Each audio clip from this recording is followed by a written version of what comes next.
There's a lot of talk right now surrounding hospitals, from COVID-19 hospitalizations to nurse shortages, but there's another vitally important part of the puzzle that's missing, and that's blood. Today we are talking about a critical need, and we have Jennifer Bradall with us with Vitalant to talk a little bit about the needs right now. Thank you for coming in today. Oh, thank you for having us for such an important topic. It really is, and I was talking in the break about some of the words that we use, and last time we visited, there was a huge need, but you weren't at a critical level. So let's talk about what it means when you're using the word critical.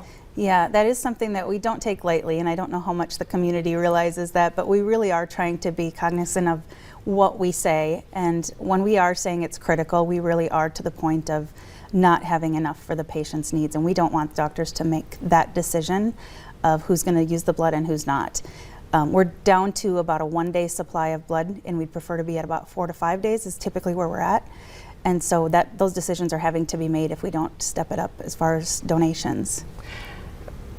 Our weird world right now is factoring in, but you kind of talk about how we got to where we are right now. Yeah, well, with the pandemic, it was an unusual time for all of us. We saw donations go up at some points during the pandemic because people wanted to help, and they thought, this is the one thing I could get out and do that's safe to go out and do. And the usage was down at that time. So now we've seen donations go down with the fall activities that have started, and yet a spike in patient needs that we just did not see coming right now. So there's more need and less donors, which doesn't work for us. And I feel like we're not seeing as many mobile blood drives either. It was just kind of the time of year, or is it still pandemic related? It is still pandemic related. There's a lot of people working from home, which that makes it difficult as well. Schools are a little hesitant to have people come in and set up a blood drive, that type of thing. We usually count on schools quite a bit. And we've also had some staffing issues where we really need more phlebotomists to draw the blood, and that's an area where we end up having to cancel some blood drives, but yet we need more blood. So we really need people to come into our fixed site locations. That's where we're staffed appropriately for walk-ins and for people that can make an appointment right away.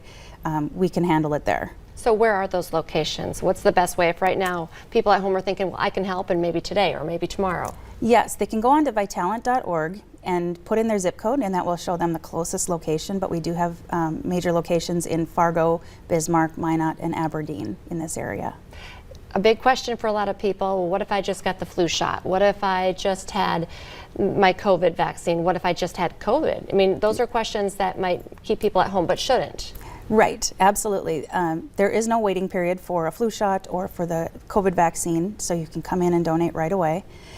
They will go through some health questionnaires just to make sure that you're feeling healthy and well, and that's, people wonder, you know, if I'm getting off of the feeling of having COVID and some of those symptoms, they will ask you all the right questions to make sure you qualify.